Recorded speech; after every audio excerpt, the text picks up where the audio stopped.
el corte que parte el mundo, mejor conocido como el ataque con el que Sukuna logró matar de forma sorpresiva a Goyo y por el cual todo el internet se ardió en su momento, es hasta la fecha el ataque más letal que hemos visto utilizar a Sukuna, sin contar su expansión de dominio, obviamente, y desde su primer polémica aparición hasta la culminación del mismo manga, fue uno de los temas más debatidos y cuestionados por todo el fandom. Pero, ¿por qué? Y todo esto se debe a dos sencillas preguntas. Para entender todo esto, primero tenemos que entender cómo está compuesto el ritual de Sukuna. Sukuna cuenta con 3 ataques principales que forman parte de su ritual maldito: desmantelar, su ataque a distancia; cortar, su ataque cuerpo a cuerpo; y finalmente las llamas fuga, una flecha de fuego que solo puede utilizarse una vez se hayan utilizado los 2 rituales anteriores. Y antes de que alguien venga a decirme, no, es al revés, cortar es a distancia y desmantelar es de cerca, déjenme decirles que todo depende de la traducción y de dónde estén leyendo el manga, así que cálmense. A esto se le suma su calamitosa expansión de dominio, la cual ataca con desmantelar y cortar a todo lo que esté dentro de su rango de efecto, unos pocos 200 jodidos metros alrededor. Y si se dieron cuenta, en ningún momento mencionamos el corte que parte el mundo entre las técnicas de Sukuna. Entonces, ¿de dónde sale? La realidad de este nuevo corte es que es una variación extremadamente potenciada de desmantelar, es decir, el corte a distancia de Sukuna, luego de ser reforzado con energía maldita y posteriormente con añadidos como selles y cánticos, se convierte en su ataque más poderoso. Sí,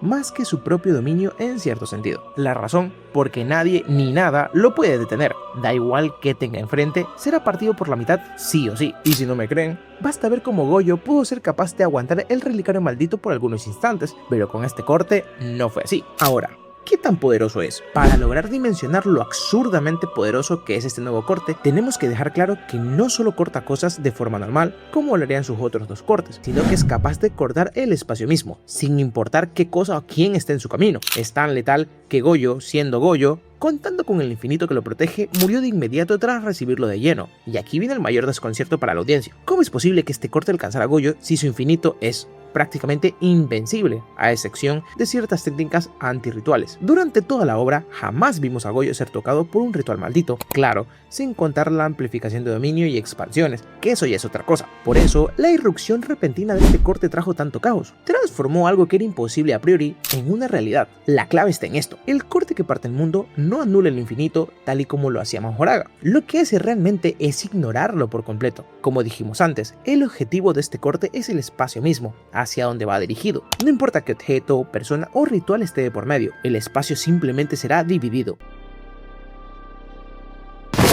Como era de esperar, todo esto está directamente relacionado con Majoraga. Si bien no es que Sukuna usara los poderes de Majoraga para crear este ataque, porque eso es algo imposible, pero Majoraga le mostró a Sukuna durante todo su enfrentamiento cómo superar el infinito de Goyo. Hablando más específicamente, este panel de aquí es el más clave de todos, donde vemos a Majoraga lanzando un corte a distancia que le arrebata el brazo a Goyo, y Sukuna, viendo ese ejemplo, fue capaz de replicarlo poco después, pero a su manera, no copiando el ritual en sí, sino copiando el concepto tras la adaptación de Majoraga. Cuando avanzamos más en la historia, dejando atrás la muerte de Goyo y centrándonos en el enfrentamiento global de todos contra Sukuna, notamos algo curioso: las múltiples veces que Sukuna volvió a lanzar este corte, en muchas de ellas, los hechiceros pudieron esquivarlas, y como es obvio, ninguno de ellos está remotamente cerca del nivel de Goyo. Primero debemos tener en cuenta que un factor importante en ese momento fue lo confiado que Goyo se sentía y los votos vinculantes del Rey de las Maldiciones. Después de casi ganarle a Sukuna y tenerlo completamente rendido,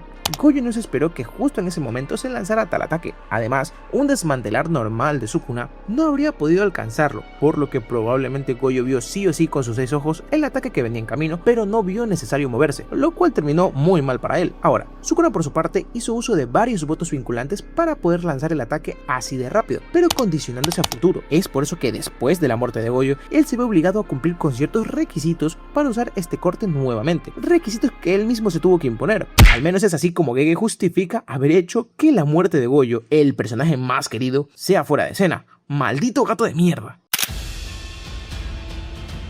Esto genera muchísima controversia, veas donde lo veas. El corte que parte el mundo, aunque es impresionante, no se sostiene del todo bien bajo las propias normas que la obra había establecido sobre la hechicería. Pero antes de que me funen, déjenme explicarme. Hacer que un ritual, en este caso desmantelar, puede ser algo que antes no podía, y no estamos hablando solo de poder, es más que cuestionable. Pasamos de un ataque a distancia normal, que ni siquiera era su ataque más fuerte, a algo capaz de dividir el universo mismo, solo con potenciarlo. Se entiende lo que quiero decir, ¿no? Un power up tan desmedido no encaja del todo. Además, al obtener nuevas propiedades se podría considerar incluso un nuevo ritual. Y aquí podemos plantear dos posibles escenarios. En el primer caso, si aceptamos que el desmantelar de Sukuna, después de ser potenciado, puede llegar a cortar el jodido universo, entonces sí, estaría completamente justificado. Pero, como la mayoría, incluyéndome, no nos encaja del todo. Vamos al segundo caso. En este caso podríamos ver este ataque como un ritual completamente nuevo, o directamente aceptar que no tiene sentido el nivel de poder que le dieron, porque como sabemos, nadie puede aprender o copiar rituales de otro, o dicho de otra forma, hacer que un ritual de la nada haga algo que antes no podía, termina siendo algo contradictorio. Yuta vendría siendo la excepción a todo esto, ya lo sé. Ya sé que me van a decir, Sukuna no está copiando como tal la adaptación de Majoraga, y eso es verdad. Pero el problema no es ese, el problema viene siendo que los cortes normales de Sukuna no podían tocar a Goyo, pero ahora, después de solo haber sido potenciados, son capaces de cortar el mismo espacio. Un poco muy desmedido, ¿no creen? Y bueno, el momento lo empeora todo. Lo que hace que esto sea más dudoso y que a todo el mundo le ardan las tripas es precisamente el momento en el que ocurre y el propio desmantelar el CI. Para empezar, como dije antes, el ataque más fuerte de Sukuna ni siquiera era desmantelar, es cortar, el ataque de corte cuerpo a cuerpo. Entonces, si la idea de que el ataque más débil de Sukuna se convierte en el ataque más letal de toda la obra, simplemente por potenciarlo, no termina de hacer sentido, y menos todavía si hablamos del contexto. Después de que Goyo se encargara de los papis de Sukuna y se hiciera explotar a sí mismo con un morado, Sukuna estaba extremadamente desgastado, muy herido y con el cerebro prácticamente podrido, y con serios problemas para usar sus rituales inversos.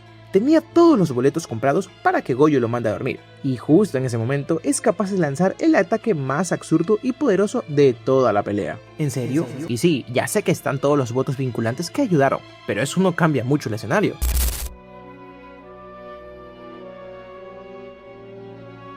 Se nota demasiado que Gege quería darnos un impacto fuerte con la muerte de Goyo y dar paso a la pelea de todos sus alumnos contra el Rey de las Maldiciones, la cual, dicho sea de paso, estuvo a la par o incluso mejor que la propia pelea entre Sukuna y Goyo, pero la creación de ese corte simplemente no termina de encajar del todo, y sin mencionar que después de eso parece que todos son capaces de evitar este corte, o sea, el único pendejo fue Goyo. Tenemos que ser un poco empáticos aquí con Gege. El tipo creó un personaje rotísimo que sí o sí se tenía que quitar del camino para que la historia avance, porque era más que obvio que el manga simplemente no podía terminar con un Goyo victorioso, no se le habría dado el protagonismo que el resto de personajes merecían, así que en este lugar no se cuestiona la muerte de Goyo como tal, sino la forma en la que muere. Apuesto lo que quieran que se hubiera hecho mucha menos polémica si la caída de Goyo hubiera llegado por otra vía. Por ejemplo, si Goyo no se hubiera visto tan superior llegando al final, y Majoraga le hubiera causado un gran daño, eso habría tenido mucho más sentido. Pero bueno, no se puede cambiar lo que ya está escrito. En conclusión, esto depende mucho de qué team seas, pero es un hecho que este ritual flaquea por varios lados, ya sea por cómo aparece, los justificativos o los 1000 votos vinculantes de Sukuna. Y sí, se pudo hacer algo mejor, pero eso no quita que gracias a este corte dimos paso a una de las batallas conjuntas más épicas de todas, a algo que no podía pasar con Goyo de por medio. Eso sería todo por hoy. Espero ver sus opiniones en comentarios, ya sea para funarme o para decirme que estoy en lo correcto. Aprovecho para recordarles que se pueden volver miembros del canal para tener acceso primero a los videos y a varias cosas más. Un saludo y adiós.